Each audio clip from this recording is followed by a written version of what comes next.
Maharashtra live news मध्ये आपले स्वागत आहे। आपण पाहत आहात महाराष्ट्र लाईव्ह न्यूज, बातमी जनसामान्याची। वंचित बहुजन आघाडीच्या या वसमत बंदच्या आंदोलनाला रिपब्लिकन पार्टी ऑफ इंडियाचा जाहीर पाठिंबा। वंचित बहुजन आघाडीचे राष्ट्रीय अध्यक्ष बाळासाहेब आंबेडकर यांनी महाराष्ट्र बंदची हाक दिली होती।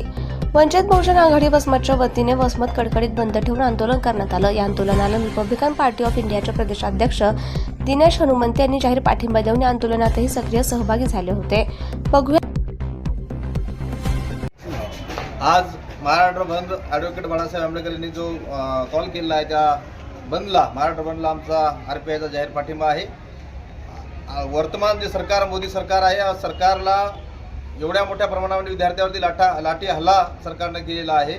अनेक विद्यार्थ्यांचे डोके फोडलेत, अनेक विद्यार्थ्यांना गंभीर स्वरूपात जखम झाली, एका मुलीचा त्या ठिकाणी मृत्यू झालेला आहे।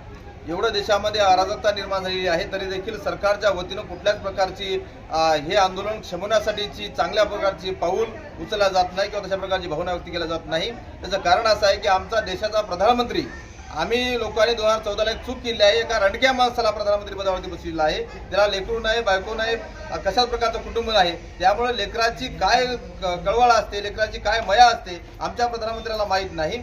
लेकरू परीक्षेत नापास झाल्यानंतर त्याला किती दुःख होते, लेकराचा पेपर फुटल्यानंतर त्याचं वर्ष वाया गेल्यानंतर त्याचं किती दुःख होते याची जाणीव त्या माणसाला नाही। त्यामुळं या देशाचा प्रधानमंत्री हा भावनाहीन आहे, कुठल्या प्रकारच्या भावना नाही, तो दगड आहे, तो वांजोटा प्रधानमंत्री आहे। तो या ठिकाणी बदलला गेला पाहिजेत। मी तर म्हणतो हे सरकारच बदलला गेले पाहिजेत, अशा प्रकारची लोकांची भावना झालेली आहे। या देशाचा भूमिपुत्र अभिजित दिपके हा जो तरुण आहे, तरुण गेल्या 23-24 दिवसापासून या देशामध्ये संघर्ष करत आहे, आंदोलन करत आहे। विद्यार्थ्यांचा पेपर फुटी संदर्भात जे अनेक आत्महत्या झाल्या, त्याला न्याय भेटला पाहिजे, देशाच्या शिक्षण मंत्र्याचा राजीनामा झाला पाहिजे, या मागणीसाठी त्या ठिकाणी ते आंदोलन करत आहेत। परंतु त्या आंदोलनाला सहानुभूतीपूर्वक या देशात पाहिला जात नाही, म्हणून देशातल्या लोकांची भावना ही आज त्याचं उग्र स्वरूप धारण झालेलं आहे। लोक रस्त्यावरती उतरलेले आहेत आणि हे सरकार अराजकता निर्माण करण्यासाठी स्वतःहून मला असं वाटतं की ते प्रयत्न करत आहेत।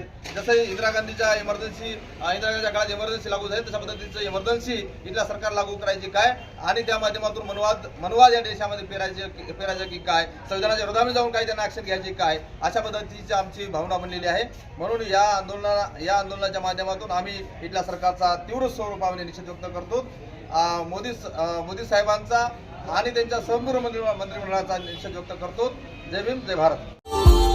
Subscribe now and press the bell icon. Never miss an update.